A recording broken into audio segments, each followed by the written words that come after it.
अस्सलामुअलैकुम Sameen, welcome to my channel voice of Mona. हमारी आज की स्टोरी का नाम है एहसास नदामत। आरोही अपने ऑफिस में बैठी थी। हस्बे मामूल उसे आज भी देर हो चुकी थी। काम इतना ज़्यादा था कि ख़त्म ही नहीं हो रहा था। उसे घर से कॉल आ गई। हेलो जी, आती हूँ। हाँ, अंदाज़ा है टाइम का, मगर क्या करूँ। उसने कॉल काट दी। वो परेशान थी। आधे से ज़्यादा लोग जा चुके थे। वो भी उठी और घर चल दी। काफ़ी थक चुकी थी। घर में मेहमान आए हुए थे, लेकिन उसका दिल नहीं कर रहा था किसी के पास बैठने को। वो उनके साथ बैठे बगैर हेलो हाय करके अपने रूम में चली गई। फ्रेश हुई तो खाना उसके बेड पे पड़ा था। खाना खा के वो सो गई। सुबह शोर से उसकी आंख खुल गई। देर हो चुकी थी। जल्दी जल्दी तैयार हुई और ऑफिस चल दी। नाश्ता भी नहीं किया था। वो बहुत मेहनती थी। जल्दी जल्दी काम ख़त्म किया। फाइल तैयार करके बॉस को दी। अब भूख लगी तो अपने लिए खाना मंगवाने का सोचने लगी। अभी सोच ही रही थी कि सर ने उसके लिए नाश्ता भिजवा दिया। कुक लेकर आया था। उसने कहा, मैंने तो नहीं मंगवाया। जिस सर ने कहा आपको नाश्ता दूं, इसलिए मैं ले आया हूँ। Okay thanks. उसने नाश्ता किया। सर खुद उसके रूम में आ गए। थैंक्स सर, मुझे पता है आप रात को भी देर से गईं और सुबह भी आप नाश्ता किए बगैर ही आ गईं। जी सर, काम की जल्दी थी इसलिए, लेकिन आप अपना ख्याल रखा करें। जी सर, रखूँगी। सुहेल एक रहमदिल इंसान था। आरोही बहुत अच्छा काम करती थी।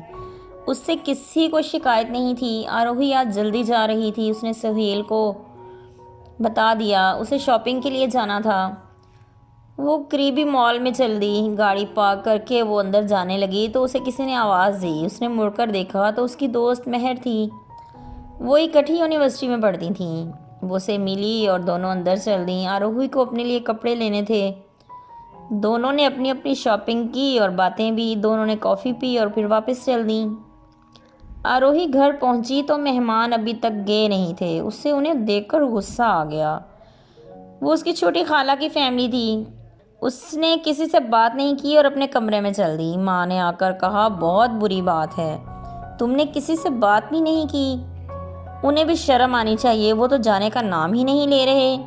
माँ का मुंह खुले का खुला रह गया। शायद आवाज़ बाहर चली गई थी। उन्होंने कहा, उनके बच्चे के दिल में सुराख है, वो यहाँ इलाज के लिए आई हैं।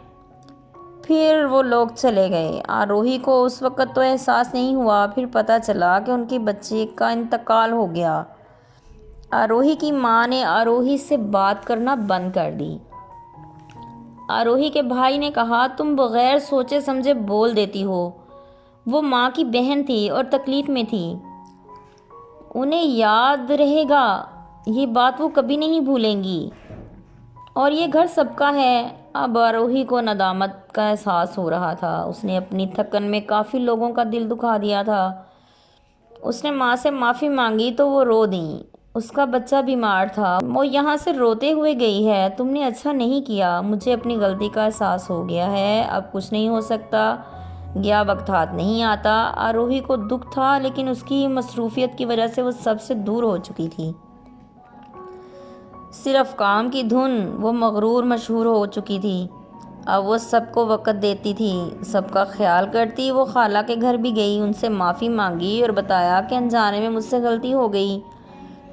वो सीधी सादी औरत थी, उसने माफ़ भी कर दिया। आरोही अब संभल गई थी। उसकी माँ का दिल ज़्यादा दुखा था, इस वजह से वो नदामत का शिकार थी। सोच समझ के बात करनी चाहिए। किसी का दिल दुखाना वैसे ही कबीरा गुनाह है। जीते रहिए, खुश रहिए। मिलते हैं अगली कहानी के साथ।